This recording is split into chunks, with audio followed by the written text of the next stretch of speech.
All right, when you get up and running on Heroes of the Storm, some advice on things to think about, things to look out for. The first piece of advice I have is to really let the game take you through the journey. We've added a pretty in-depth tutorial system to the game that really sort of parlays its way into a way of training yourself up to getting to the competitive part of the game. And so it is a different game than some of the other MOBA style games out there, and there's a lot of things to learn. And if you're new to it, I highly recommend you start there, get your feet wet, get your feet on the ground there, and understand the mechanics, what are the basics into the strategic levels, the talent system, and some of the core aspects of the game.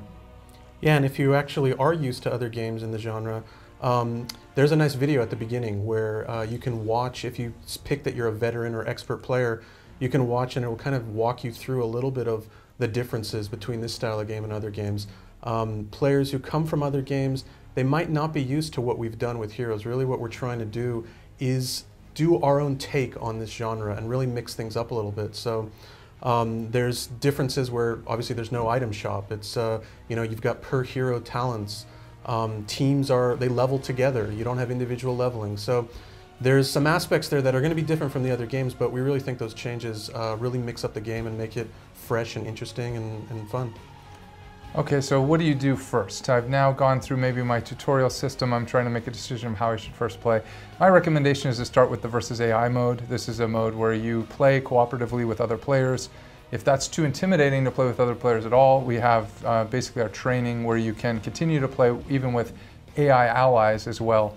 And what do you do? Where should you start? I recommend picking one hero, sticking with that hero for many games. It takes a while to understand the basics of that hero, understand really the roles that are there. And the one that I personally learned on was Lily. Lily is a pretty straightforward support hero. She heals. You run the Q ability on her, constantly basically healing your ally. It gives you an opportunity to watch how your allies are playing, even if they're AIs, and heal them, keep them in the fight longer, and you can start picking up on the subtleties of the game, because although it seems simple on the surface, there's a lot of technique and understanding you need to, when should I be engaging, when should I be running, when should I be moving up to help my allies take a merc camp, etc. And so a great way to do that is with Lily, where it takes the onus off of being a damage outputter. Another thing that I would recommend for new players is really just be aware of your positioning. Pay attention to the minimap. Even more so than knowing how to use all of your abilities is know where you are. If you're too far ahead, there's a decent chance, if you don't know where the enemies are, that they're hiding in a bush and they're ready to jump out and ambush you. So be aware of your positioning, don't get too far ahead, and really make sure that you're with your team.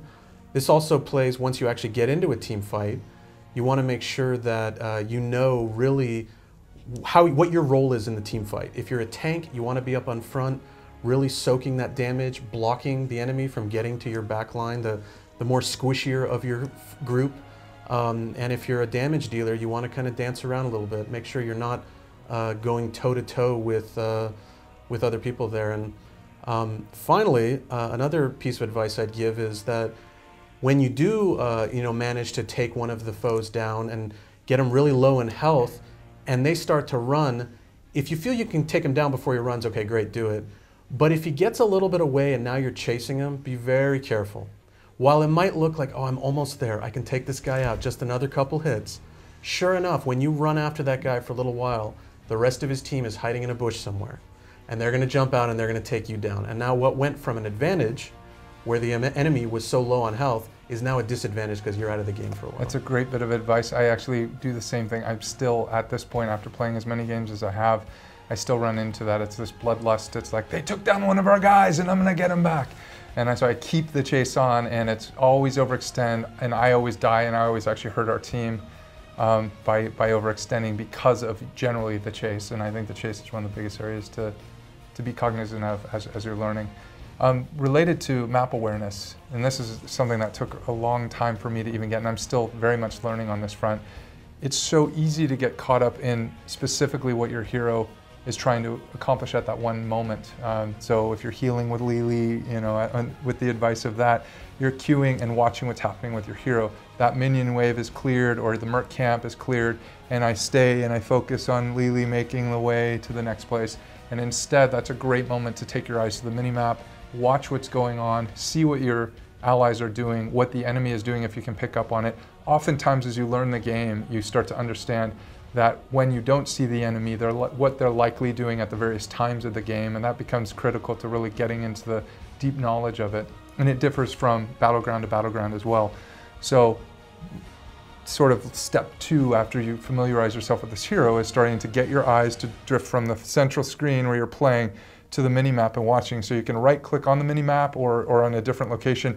Your hero's en route, you're looking at the mini-map and watching what's going on there. And that really starts to, I think, level up your game.